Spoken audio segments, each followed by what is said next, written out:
ప్రభుత్వం ఇచ్చిందో గుర్తుందా? కాంగ్రెస్ ప్రభుత్వం ఉన్నప్పుడు సోనియా గాంధీ గారు ఇట్లాంటి పేదోళ్లకు పాపం భూములు ఉన్నాయి, ఆస్తులు ఉన్నాయి, వీళ్ళు ఎక్కడెక్కడో వేరే వేరే జిల్లాలు వేరే వేరే రాష్ట్రాలు పోయి కూలి పని చేసుకుంటారు ఎండాకాలం రాగానే అని ఈ కరువు పని సోనియా గాంధీ గారు పెట్టారు. తెలంగాణ ఇచ్చిన తల్లి సోనియా గాంధీ గారు పెట్టారు. అప్పటి నుంచి ఈరోజు 10 ఏళ్ల నుంచి బీజేపీ ప్రభుత్వం ఉంది. మోడీ మీరు మొన్న బీజేపీ అయినా ఇక్కడ గెలిపించారు. ఆ ప్రభుత్వము ₹1 కూడా 10 ఏళ్ల నుంచి కూలి పెంచారా? మీరు 100 రోజుల పని పెరిగిందా? పెంచలేదు. ఎందుకంటే 200, 250 వచ్చేది, గదే పడుతుంది. ఇంకా అప్పుడు 100 రోజులు కరెక్ట్ పని నడిచేది. కానీ బీజేపీ వచ్చినాక దీన్ని తీసేయాలి, ఇది సోనియమ్మ పెట్టిన పథకం అని ఈ పని రోజు రోజుకు తగ్గించి 42 రోజులు, 50 రోజులు, 40 రోజులు నడిచే పరిస్థితి వచ్చింది. కాబట్టి ఇప్పుడు రాహుల్ గాంధీ ఇందిరమ్మ మనవడు, సోనియమ్మ కొడుకు రేపు ప్రధానమంత్రి అవ్వడం ఖాయం. ఆయన ఒకటే లక్ష్యంతో పనిచేస్తున్నాడు, పేదోళ్ళను కాపాడుకోవాలి, పేదోళ్ళకి ఇండ్లు ఇవ్వాలి, పేదోళ్ళకు భూములు పంచాలని పోడు భూముల చట్టం తీసుకొచ్చినాం. ఎక్కడ భూములు ఉంటే అప్పుడు ఎక్కడ పోయినా ఇండ్లు వేసుకొని బతికారు. ఇప్పుడు ప్రతి ఒక్క గజం కూడా మనం ఈ టీఆర్ఎస్ బీజేపీ ప్రభుత్వంలో ఆనాడు ఇబ్బందులు పడ్డారు, అందరినీ ఖాళీ చేయించడము, ఇది గవర్నమెంట్ భూమి అని వెళ్ళిపోమని అట్లా చేసిరు. కానీ మన ప్రభుత్వం ఎక్కడ భూమి ఉంటే అక్కడ పేదోళ్ళకు దక్కాలని ఇచ్చినాము. ఇప్పుడు 100 రోజుల పనిని కూడా 100 రోజులు చేయిస్తాం, రోజుకు 400 పెంచుతున్నాం. ఇప్పుడు రేపు ఎలక్షన్లు అయిన తర్వాత రాహుల్ గాంధీ గారు వారి మాట రోజుకు 400.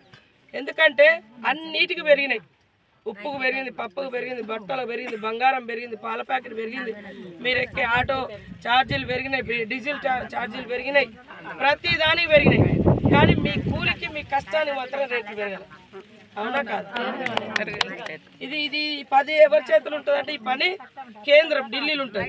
అప్పుడు సోనియమ్మ ఢిల్లీ నుంచి దేశంలో ఉన్న వాళ్ళందరికీ ఉపాధి హామీ కావాలి, ఏదో ఒక పని కల్పించాలి. పాపం దూరం పోయి కుటుంబాలను ఇండ్లు వదిలిపెట్టుకొని రోడ్ల మీద ఉండి పనిచేసి బతికి మళ్ళా వర్షాకాలం ఇళ్ళకి వచ్చారికి ఇల్లు ఎటు పోతుందో, పిల్లలు ఎక్కడ పోతారో అని ఆమె దేశమంతా కూడా 100 రోజుల పని తీసుకొచ్చింది. కాబట్టి దయచేసి ఇప్పుడు ఒక ఆత్రం సుగుణ అని ఒక టీచర్ అమ్మ, ఆమె కూడా పోరాటాలు చేస్తే ఆమె మీద పోయిన ప్రభుత్వం 50 కేసులు పెట్టింది. ఇట్లా ఎవరికి అన్యాయం జరిగినా కూడా ఆమె నౌకరు ఆమెకు ఉన్నా కూడా అరే ఎవరికైనా అన్యాయం జరిగితే ఆమె పోయి రోడ్ల మీద కూర్చొని ఆఫీసుల కాడ కూర్చొని ధర్నాలు చేసి వాళ్ళకి న్యాయం కోసం పోరాటం చేసి ఇప్పుడు ఆమెకు టికెట్ ఇచ్చినాము. ఒక ఆదివాసీ బిడ్డ ఆత్రం సుగుణ. నేను సీతక్క, నేను మీ మంత్రి, ఈ జిల్లాలో ఏం పనులు కావాలన్నా నాది బాధ్యత, నాదే ఇన్ఛార్జ్, నేను చేయించే బాధ్యత నాది. ఇప్పుడు ఓట్లు అటు ఇటు వేస్తే ఏం లాభం లేదు, మన గవర్నమెంట్ ఉంది. మేము ఇచ్చిన మాట ప్రకారం బస్సు ఫ్రీ చేసినాం, కరెంటు కూడా 200 యూనిట్ల వరకు కరెంటు ఫ్రీ అవుతుంది. మీకు 500 గ్యాస్ సిలిండర్కి మిగతా 500 కూడా మీ అకౌంట్లలో వస్తాయి. 5 లక్షలతోటి ఇల్లు శాంక్షన్ చేసినాం. ఇల్లు ఎవరెవరికి ఇవ్వాలనేది ఇట్లా మీటింగ్ పెట్టుకొని మళ్ళీ ఈ ఓట్లు అయినాక నిర్ణయించుకుందాం. అట్లా అదే అంటే జాగా ఉన్న కాడ ఫస్ట్ లేని వాళ్ళకు మరి కొని ఇవ్వాలి కాబట్టి ఎక్కడో అక్కడ చూసి అస్సలు లేని వాళ్ళకు కూడా అట్లాంటివి కూడా తీసుకొస్తాము. మీరు దయచేసి ఇటు అటు అని కాకుండా ఇలా కాంగ్రెస్ ఉంటేనే మన పిల్లలకు భవిష్యత్తు ఉంటుంది, చదువుకోవడానికి రిజర్వేషన్లు ఉంటాయి, మనకు ఉద్యోగ ఉపాధి అవకాశాలు వస్తాయి. లేకుంటే ఇది కూడా తీసేసి దీన్ని కూడా యంత్రాలతో మిషన్లతో పెట్టాలని కుట్ర జరుగుతుంది. ఈ పనులు కూడా అవసరమా, ఈ జనానికి లేబర్ పని ఇవ్వడం అవసరమా అని ఆ బీజేపీ వాళ్ళు కుట్ర చేస్తున్నారు. కాబట్టి మీరు ఓటేస్తే మన భవిష్యత్తును మనం మోసం చేసుకున్నట్టే. చేయి గుర్తు కోటేయండి. ఏదైనా ఈ ఊళ్ళలో వెనకట చెరువులు దవ్వింది కూడా కాంగ్రెసే, ఊళ్ళలో కరెంట్ ఇచ్చింది కాంగ్రెసే, పేదోళ్ళకు భూములు పంచింది కాంగ్రెసే, ఇందిరా మిల్లు ఇచ్చింది కాంగ్రెసే, ఇవాళ బడి కట్టినా గుడి కట్టినా అన్ని కాంగ్రెసే. బీజేపీ వాళ్ళు ఏమంటారు జై శ్రీరామ అంటారు. దేవుని పేరు చెప్పుకొని ఓట్లు అడుగుతారు అమ్మ ఎవరన్నా. కులాలు మతాలు ఇప్పుడు అన్ని కులాలు ఇక్కడ నిలబడ్డారు. ఇంట్లో కూడా చీలిక తీసుకొస్తే అన్నత్తదా? రేషన్ కార్డులు ఇప్పుడు జూన్లు ఇస్తాం. ఈ 10 ఏళ్లలో రేషన్ కార్డు ఇవ్వలే, ఒక అంగన్వాడీ సెంటర్ పెట్టలే టీఆర్ఎస్ బీజేపీ వాళ్ళు, మరి కూలీ రేట్లు పెంచలే. కాబట్టి ఇప్పుడు మేము వచ్చి 3 నెలలు అయింది. తప్పకుండా 3 నెలల్లో 4-5 పథకాలు కూడా ఇచ్చేసినాం. ఇంకా మిగిలిన రేషన్ కార్డులు ఇస్తాం, అంగన్వాడీ సెంటర్లు పెంచుతాం, ఆశా వర్కర్లు పెంచుతాం, 400 కూలీ మీ ఉపాధి హామీ పెంచుతాం.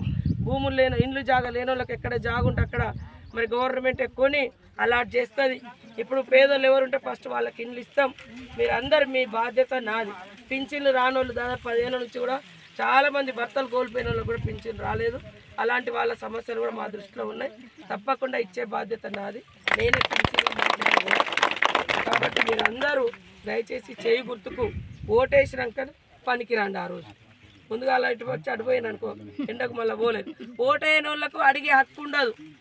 మనకు ఓటైతేనే మేము ఈ ఓటేసినాం మాకు ఎందుకు పని చేయరు అని అడగవచ్చు. ఓటు వేయలేదనుకో, ఓటుకే పోయినప్పుడు మనం ఎవరైతే మనకేంది అనుకున్నప్పుడు మనం పోయి రేపు గవర్నమెంట్ను అడగాలన్నా, నేను గెలిచిన వాళ్ళని అడగాలన్నా ఓటు వేసి ఇగో మీకు ఓటు వేసినాం, ఇది మా పని ఎందుకు చేయలేదు అని అడగవచ్చు.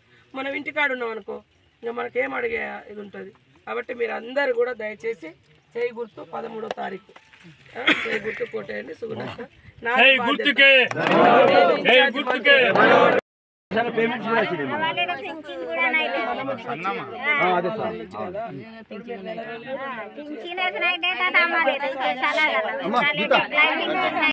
మేడం వేరే పార్టీ అయితే మీకు ఓటేస్తలేమో, ఓటేసిన వాళ్ళకి న్యాయం అయితే జరగాలి కదా మేడం.